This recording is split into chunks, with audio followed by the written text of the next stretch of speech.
नमस्कार दोस्तों, मैं अर्पित शर्मा और आप सभी का मैं स्वागत करता हूं एक बार फिर से अपने इस चैनल बायोलॉजी विद अर्पित में। और आज की वीडियो में हम बात करने वाले हैं फिजिकल एजुकेशन क्लास 12 के थर्ड यूनिट जिसका नाम है योगा एंड लाइफस्टाइल की थर्ड टॉपिक के बारे में। लास्ट 2 टॉपिक्स हम कवर कर चुके हैं। नीचे डिस्क्रिप्शन में लिंक है, फटाफट से जाकर उन वीडियोज़ को चेक कर लीजिए अगर आपने उन वीडियोज़ को नहीं देखा है। और अगर आप इस चैनल पर नए हैं तो यार फटाफट से चैनल को सब्सक्राइब कर दीजिए और बेल आइकन को दबा दीजिए ताकि मेरी लेटेस्ट वीडियोस का अपडेट आप तक पहुंच जाए। तो चलिए आज की वीडियो शुरू करते हैं। तो आज की वीडियो में स्पेशली बात करने वाले हैं हम अपनी सेकंड डिजीज़ डायबिटीज़ के बारे में। डायबिटीज़ क्या होती है, क्यों होती है, इंसुलिन क्या होता है, इंसुलिन कैसे काम करता है, कितने टाइप्स की डायबिटीज़ होती हैं, क्या क्या कॉजेज़ होते हैं, ये सभी के बारे में हम बात करने वाले हैं। साथ ही साथ हम पढ़ने वाले हैं डायबिटीज़ को क्योर करने के लिए कौन कौन से आसन होते हैं, उनके क्या क्या बेनिफिट्स होते हैं, क्या क्या प्रिकॉशंस होते हैं और क्या क्या कॉन्ट्राइंडिकेशन होते हैं और क्या उनके प्रोसीजर्स होते हैं। योग आसन का हम लाइव डिमॉन्स्ट्रेशन देखने वाले हैं। योग कौन कौन से होंगे इसमें? भुजंग आसन, पश्चिम उत्तानासन, पवन मुक्तासन और अर्ध मत्स्येंद्रासन।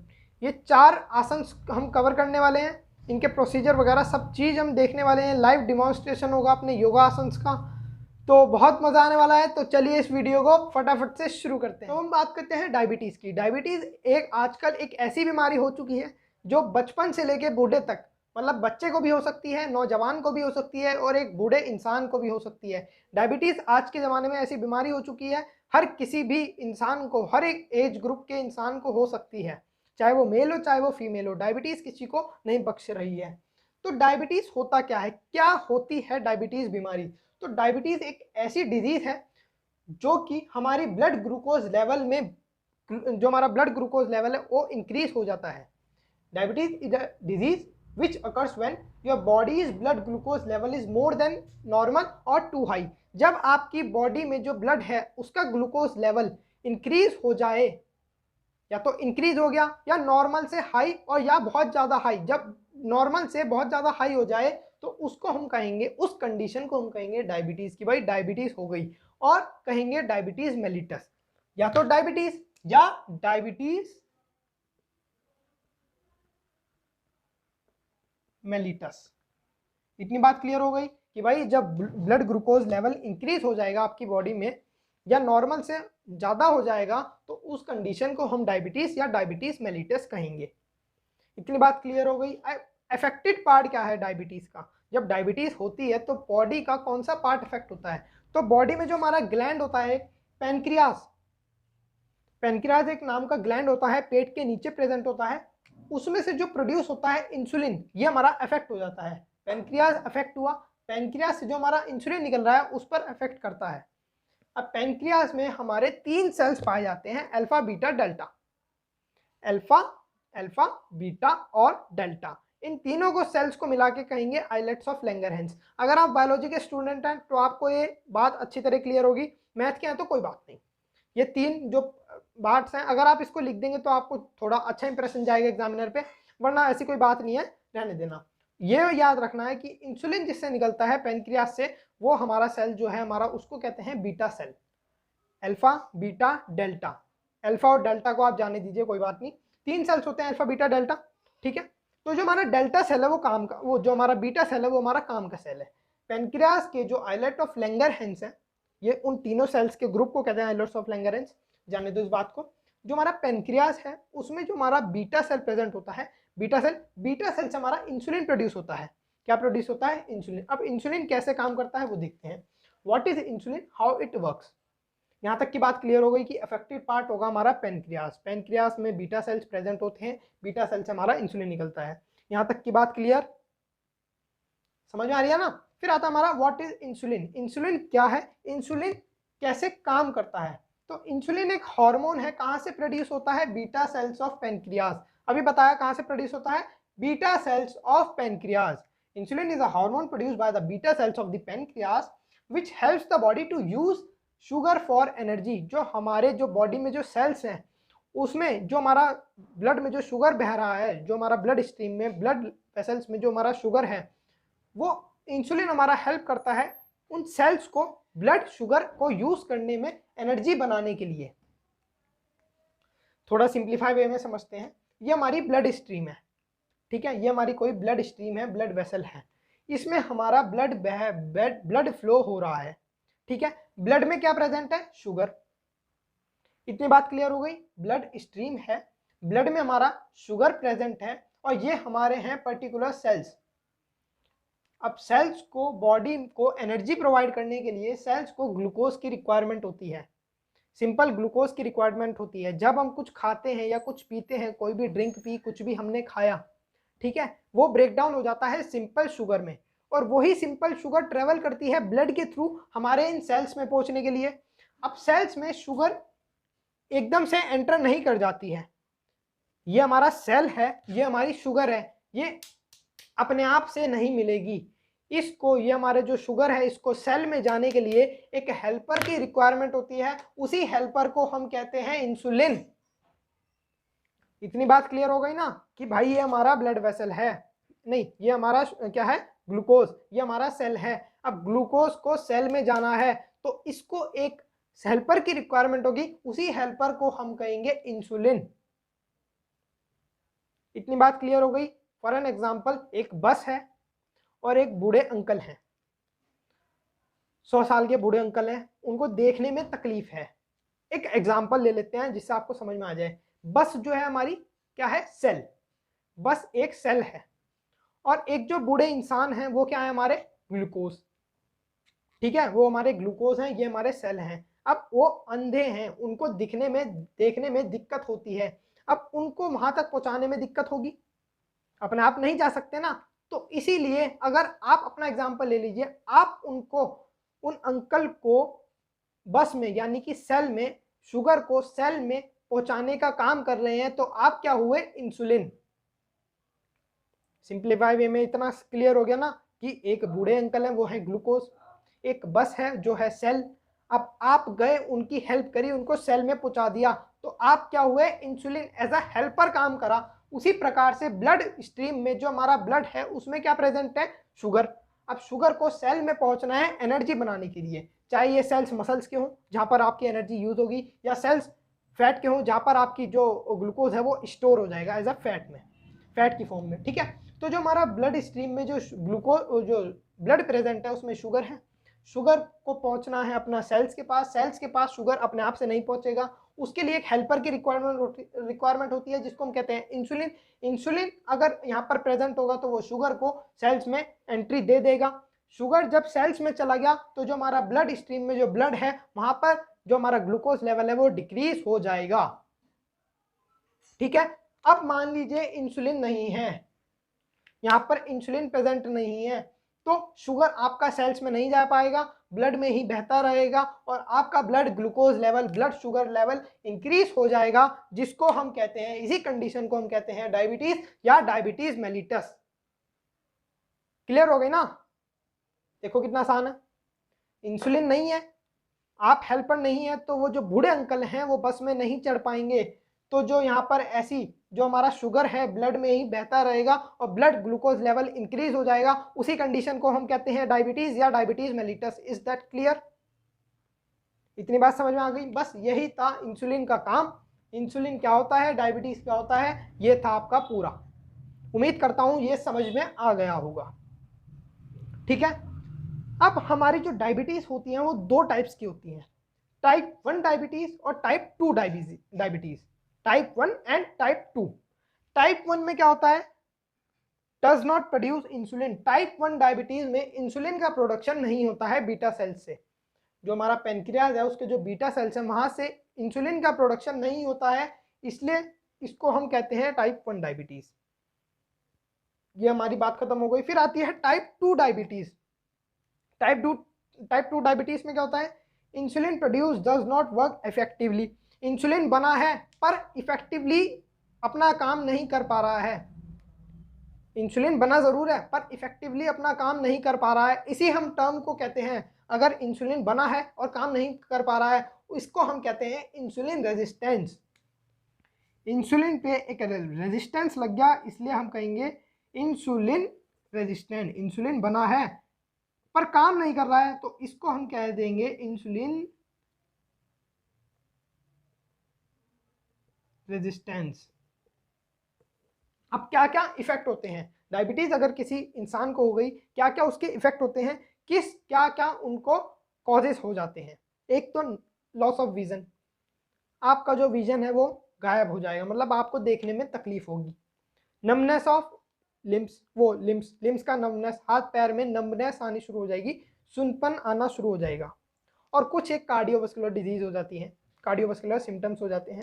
ठीक है, ये कुछ सिम्टम्स होते हैं, ये कुछ कॉजेज होते हैं। तो ये था आपका पूरा डायबिटीज़, इंसुलिन और इंसुलिन कैसे काम करता है, कितने टाइप्स की डायबिटीज़ होती हैं, ये आपका पूरा डायबिटीज़ क्लियर हो गया। ठीक है, समझ में आ गया तो यार फटाफट से चैनल को सब्सक्राइब कर दो ना, आने वाली वीडियोस भी इसी तरीके से इंटरेस्टिंग होगी, मज़ेदार होंगी। फटाफट से चैनल को सब्सक्राइब कर दो यार, नीचे लाल बटन को दबा दो। ठीक है, अब हम पढ़ने वाले हैं वो 4 आसन्स, क्या प्रोसीजर्स होता है, क्या कॉन्ट्राइंडिकेशन होते हैं, चलिए उसको देखते हैं। तो यार उम्मीद करता हूँ आप सभी को जो डायबिटीज़ समझाया गया है, डायबिटीज़ क्या होता है, इंसुलिन क्या होता है, इंसुलिन किस तरीके से काम करता है, वो पूरा अच्छी तरीके से समझ में आ गया होगा, उम्मीद करता हूँ मैं। और आगे बढ़ते हैं अपनी इस वीडियो में, और अब हम बात करने वाले हैं कि डायबिटीज़ को क्योर करने के लिए कौन कौन से आसन होते हैं, उनके बारे में बात करने वाले हैं। तो सबसे पहला आसन आता है हमारा भुजंग आसन। भुजंग मीन्स, भुजंग हमारा 2 वर्ड से मिलके बना है, भुजंगासन, भुजंगा और आसना। भुजंगा मीन्स स्नेक यानी कोबरा, और आसना मीन्स पोस्चर, यानी कि कोबरा पोस्चर, जो जो स्नेक पोस्चर है, कोबरा पोस्चर है, इसको हम कहते हैं भुजंग आसना। ये आसन कोबरा शेप का होता है। तो क्या रहता है इसका प्रोसीजर, आइए देखते हैं। भुजंगासन के लिए सबसे पहले पेट के बल लेट जाएं, अपने दोनों हाथों को शोल्डर के साइड में रखें, पंजे और एड़ियों को मिला लें, इनहेल करते हुए ऊपर की तरफ उठें, अपने विजन को ऊपर की तरफ रखें।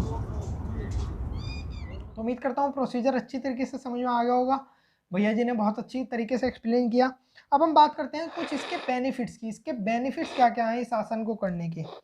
तो ये जो हमारी स्पाइनल कॉलम है इसको फ्लेक्सिबल करता है, डाइजेस्टिव प्रॉब्लम सॉल्व करता है, जो भी आपकी डाइजेस्टिव प्रॉब्लम है उनको सॉल्व करता है, बॉडी और माइंड को रिलैक्स करता है। It helps to decrease the obesity, आपका जो मोटापा है उसको डिक्रीज करने में भी आपकी हेल्प करता है। और जो आपकी एब्डोमिनल और जो हाथ की मसल्स हैं उनको स्ट्रॉन्ग करता है, उनको स्ट्रेंथन करता है। एब्डोमिनल मतलब आपके पेट के नीचे वाली मसल्स, और हैंड्स की मसल्स को, ये जो आपकी हैंड मसल्स हैं इनको स्ट्रेंथन करता है। तो ये थे कुछ बेनिफिट्स। अब प्रिकॉशन क्या क्या है, भुजंग आसन को करने के लिए आपको क्या क्या प्रिकॉशंस लेने पड़ेंगे, आइए वो देखते हैं। Put minimum weights on the hand, जब आपको ऐसे करना है, ये जो इस पोस्चर में ऐसे उठाया हुआ है, इस पोस्चर को करने से के लिए आपको जो आपके जो हैंड्स हैं उन पर मिनिमम वेट रखना है, ये नहीं कि पूरा वेट डाल दिया। ठीक है, distribute weight on the back, आपका जो ऊपर का वेट है, अपर वेट है, उसको बैक की तरफ डिस्ट्रीब्यूट कर दीजिए। Trunk should be raised up to the navel only, आपकी जो ट्रंक है वो एक मिनिमम लेवल पर रेज होनी चाहिए। ठीक, lift your body slowly without any jerk, आप जब ऊपर उठना शुरू करें, भैया ने बताया होगा, तो आपको कोई भी जर्क नहीं लेना है, आराम से स्लोली स्लोली ऊपर होना है। Do not allow the elbows to spread apart, elbows को दूर नहीं करना है, बिल्कुल आपके शोल्डर की पोजीशन में रखना है। ठीक है, ये थे प्रिकॉशंस। अब Contra indication, Contra indication means किन किन लोगों को ये आसन नहीं करना चाहिए। पहला आता है दो सफरिंग फ्रॉम हर्निया, जिनको हर्निया की प्रॉब्लम है उनको भुजंगासन नहीं करना चाहिए। जिसको ट्यूबरक्लोसिस है, इंटेस्टिनल ट्यूबरक्लोसिस, उनको ये नहीं करना चाहिए। और प्रेग्नेंट वुमेन को ये आसन परफॉर्म नहीं करना चाहिए। ठीक, ये था हमारा पूरा भुजंगासन के बारे में कि क्या होता है, कैसे होता है, प्रिकॉशंस क्या है, कॉन्ट्राइंडिकेशन। ठीक, अब हम बात करेंगे अपने नेक्स्ट आसन के बारे में। अब हम बात करते हैं अपने नेक्स्ट आसन की, जो हमारा डायबिटीज़ को क्योर करने में हमारी हेल्प करता है, वो है हमारा पश्चिम उत्तान आसन। पश्चिम उत्तान हमारा 2 वर्ड से मिलके बना है, पश्चिम यानी कि पोस्टीरियर, और उत्ताना मीन्स स्ट्रेच अप। अब पोस्टीरियर क्या होता है पहले समझते हैं, एंटीरियर पोस्टीरियर, आपने 2 वर्ड सुने होंगे, एंटीरियर और पोस्टीरियर। एंटीरियर आपका ये बॉडी का फ्रंट वाला पूरा पार्ट, ये हो गया हमारा एंटीरियर, और पोस्टीरियर हमारा बॉडी का बैक, पूरा पोस्टीरियर पार्ट, बैक वाला पूरा पार्ट, उसको हम कहते हैं पोस्टीरियर।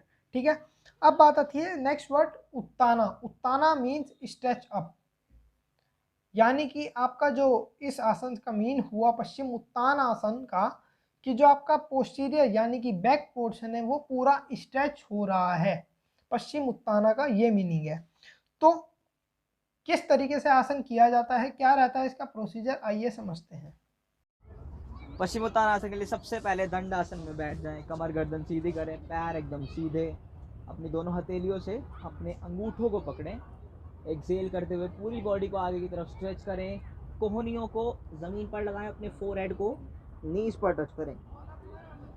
ठीक है, प्रोसीजर आपको अच्छी तरीके से समझ में आ गया होगा।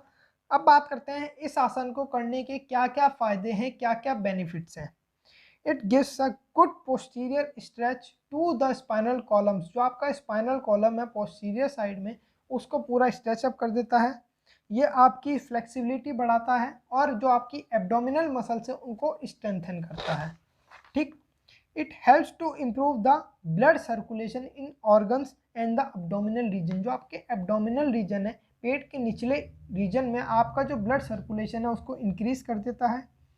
आपके जो भी पोस्चरल डिफॉर्मिटीज़ हैं उनको क्योर करता है, कॉन्स्टिपेशन को ट्रीट करता है, डाइजेशन को ट्रीट करता है, और जो आपके जो साइटिका और बैक पेन है उनको भी रिलीफ देता है ये आसन। ठीक है, ओके। अब प्रिकॉशन क्या क्या है, इस आसन को करने के क्या क्या प्रिकॉशंस रहते हैं। जब आपको बेंड करना है तो आपको एक्सेल करना है, ऊपर आते हुए इनहेल, नीचे जाते हुए एक्सेल, इतना क्लियर है।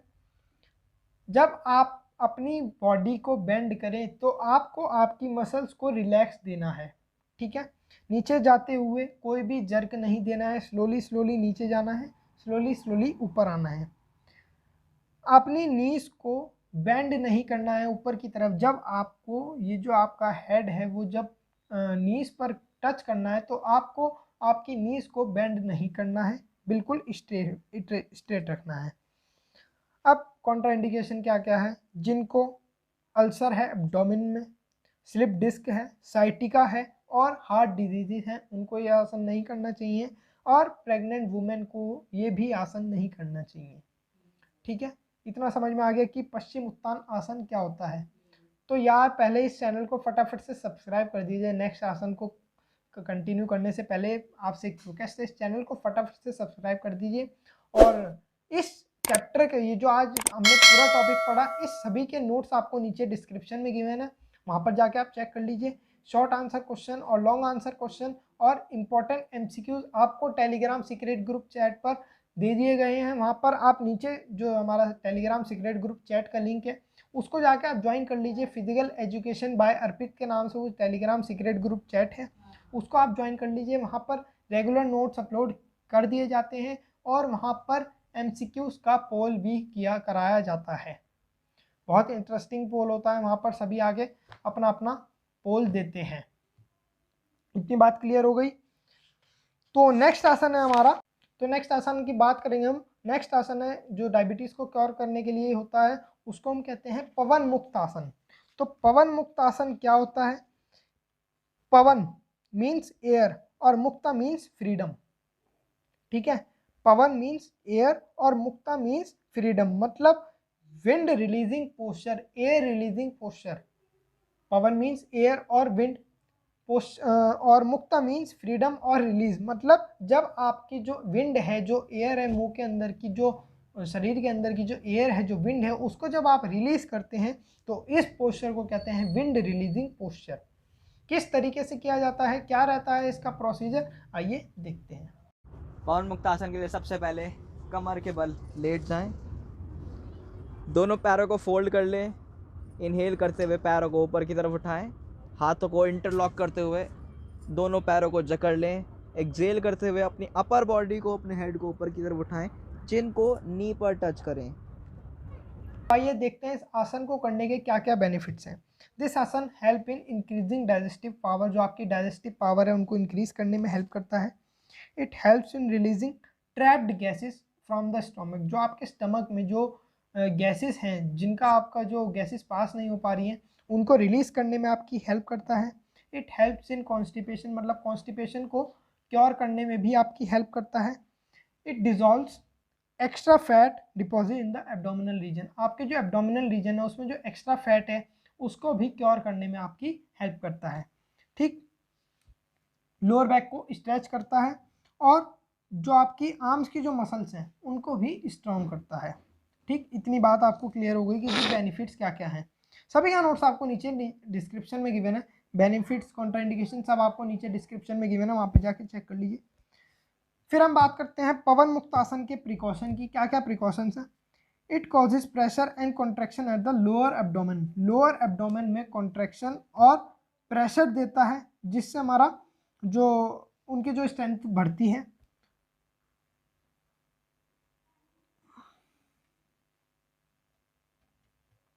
तो जो आपके लोअर एब्डोमेन में जो एक प्रेशर देता है, कॉन्ट्रैक्शन देता है, तो आपको ये संभल कर करना चाहिए।